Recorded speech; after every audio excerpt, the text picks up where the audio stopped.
सभापति जी, माननीय राज्यपाल महोदय ने जो अभिभाषण दिया, ये इस सरकार का तीसरा अभिभाषण था। और तीसरा अभिभाषण का मतलब ये होता है कि सन 24 गए, 25 हुआ, 26 में आपने अभिभाषण दिया। 26 का जब अभिभाषण होता है, तीसरा कार्यकाल कोई भी सरकार का होता है, तो उसमें यह स्पष्ट माना जाता है कि जो अभिभाषण है, उस अभिभाषण में कितना तो इम्प्लीमेंटेशन हुआ है, कितना कंप्लायंस हुआ है, कितना आप लोगों ने अचीवमेंट किया, उसके बारे में आपने 100% जो जमीन से जुड़ी हुई हालात है, बातें हैं, उसको आपने लिखा है। मगर अफसोस के साथ कहना चाहता हूं कि इस अभिभाषण के अंदर कोई रोड मैप तो 24-25 में ही सामने आ जाता है। अभी तो वो जो रोड मैप आपने 2024 के अभिभाषण में, 2025 के अभिभाषण में पढ़ा था, वो रोड मैप दिखना चाहिए था कि इसका इंप्लीमेंटेशन इतना हो गया। समय सीमा के हिसाब से मैं आपको सिर्फ मात्र 2 या 3 बिंदु पे आपको मेरी बात बताना चाहता हूं इस अभिभाषण को लेकर कि किस तरीके से इस अभिभाषण को तैयार किया कैबिनेट के अंदर। पता नहीं इसको पूरा मंत्रीगणों ने पढ़ा, नहीं पढ़ा, इसकी कमियां बताई कि नहीं बताई, मैं नहीं समझता कि किसी ने उसको अंकित भी किया है। और जैसे लिखा है वैसे ही आपने पास कर दिया और इस विधानसभा में माननीय राज्यपाल जी ने बोल दिया।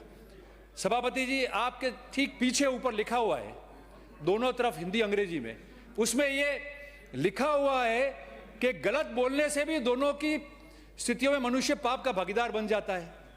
राज्यपाल जी को तो कह नहीं सकते, उन्होंने अभिभाषण पढ़ाया, सरकार ने दिया है, पर जिन्होंने उसको पढ़ा नहीं, देखा नहीं और कैबिनेट में आपने उसको दे दिया और ऐसे ही भेज दिया, वो कितने पाप के भागीदार बने राजस्थान की इस जनता के लिए। मैं आपको सिर्फ 2 या 3 उदाहरण बता रहा हूं, समय सीमा की बाध्यता है इसलिए।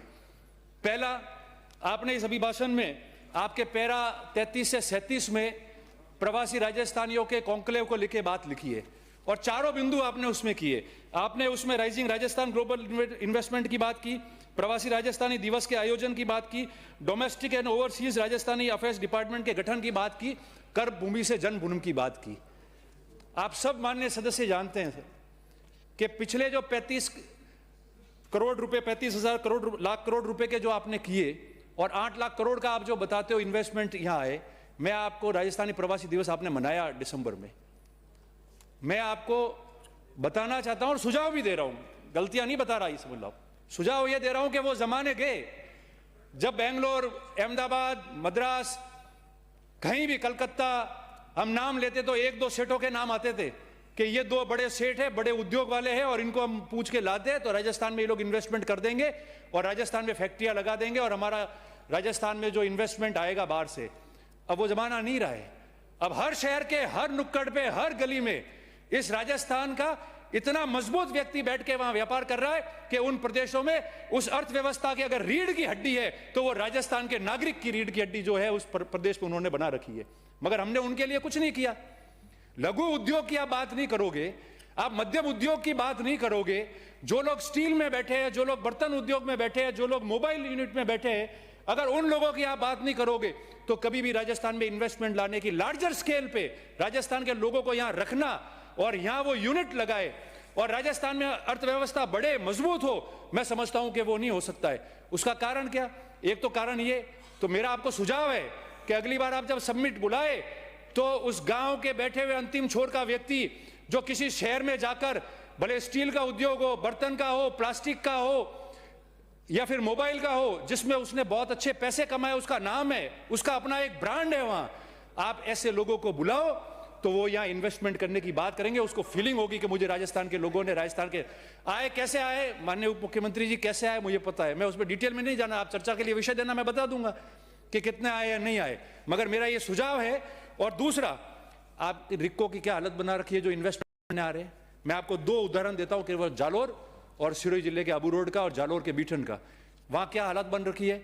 वहां हालात ये बनाई है कि इन्वेस्टमेंट करने के बाद में आप उसको बुला रहे हैं, इन्वेस्टमेंट कर रहा है, मगर जब उसको पैसे भरने की बात आ रही है, वो एक किस्त भरता है, दूसरी किस्त भर रहा है, उसने वहां प्रोडक्शन शुरू कर दिया, मगर उसके बाद में आपके अधिकारी ऐसे बैठे हैं जैसे उसका प्लॉट कैंसिल ही करना है उसको, बाहर के व्यक्ति को। ये मैं नहीं कह रहा, ये आपके ऑफिशियल डॉक्यूमेंट कह रहे हैं, आपके वहां के सांसद लिख रहे हैं, आपके पूर्व विधायक लिख रहे हैं कि इस अलॉटमेंट को गलत कैंसिल कर रहे हो, इसका प्रोडक्शन शुरू हो गया है।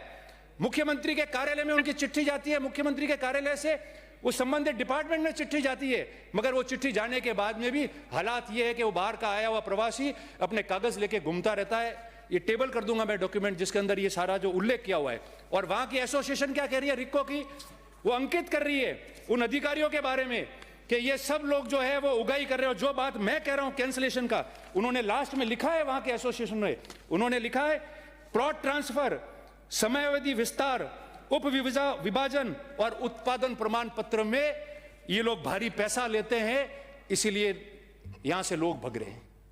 आप कृपा करो उन लोगों पे, लोग राजस्थान के बॉर्डर पे आसपास बसना चाह रहे हैं, और अगर हम लोग ट्रांसपेरेंट होकर बिल्कुल उनका ध्यान नहीं रखेंगे तो किस प्रकार से वो लोग आएंगे। दूसरा, आपने अभिभाषण में जल जीवन की बात की, 2025 और 26 की जो आंकड़े की तुलना है वो आप कर लेना, मैं डिटेल में इसलिए नहीं, क्योंकि वो और भी आगे बजट में मौका मिल जाएगा बोलने के लिए। आपने अतिवृष्टि में प्रभावित किसानों की कृषि अनुदान की बात की है अभिभाषण के पैरा संख्या 63 में। कितना प्रोडक्शन चालू है वो भी बता दो, है ना। बीठन में कितनी यूनिट लगी वो बताओ आपके राज्य। बीठन में प्लॉट आपने देने की बात की, आधे बाकी। और बीठन में माननीय चीफ विप साहब, बीठन में कल ही परसों उस व्यक्ति को पता ही नहीं है, जालोर जिले के बाहर का व्यक्ति जो वहां इन्वेस्टमेंट कर रहा है, आपका प्लॉट ले रहा है, भविष्य में फैक्ट्री लगाएगा बड़ी, उसको पता ही नहीं है, वो पैसे भरने को तैयार है, 4 चक्कर खा लिए उसने, वो गया, सब कुछ किया, मगर उसको पता ही नहीं। उसको अलॉटमेंट कैंसिल करने के लिए पहले दबाव बनाया, नहीं हो सका तो उसको रातों रात कागज पकड़ा दिया कि कल अलॉटमेंट कैंसिल हो जाएगा, इतने पैसे आज ही भर दे। ये बीटन की हालात है, और ये मैं परसों की बात कर रहा हूं सर। कह रहे हैं आप बीटन में मैंने खुद हैंडल किया है, मैंने खुद ने कहकर अधिकारियों को कहकर सबको फोन करवाए साल भर पहले कि आपने प्लॉट लिया है, आओ पैसा भरो और काम शुरू करो। ठीक है, उनकी नींद उड़ी, आपको धन्यवाद, भी नहीं आए, आपको धन्यवाद होगा, आपको धन्यवाद, आपने ठीक कहा, मगर आपने तो कहा उनको कि पैसे भरो, आमंत्रित है वो पैसे भरने के लिए आ रहा है, वो उसको चक्कर कटा रहा है, और पता चले कि उसने रातों रात उसको कागज थमा दिया। आपकी बात को मैं डिनाई नहीं कर रहा हूं। तो आपने की अतिवृष्टि कर जालोर जिले में, अब वापस चीफ विप साहब कहेंगे, सायला, और भादराजून, सांचौर, चितलवाड़ा आप ले लिया, भीनमाल, रानीवाड़ा, जसवंतपुरा 33% से अधिक खराबा हुआ, जोड़ा ही नहीं।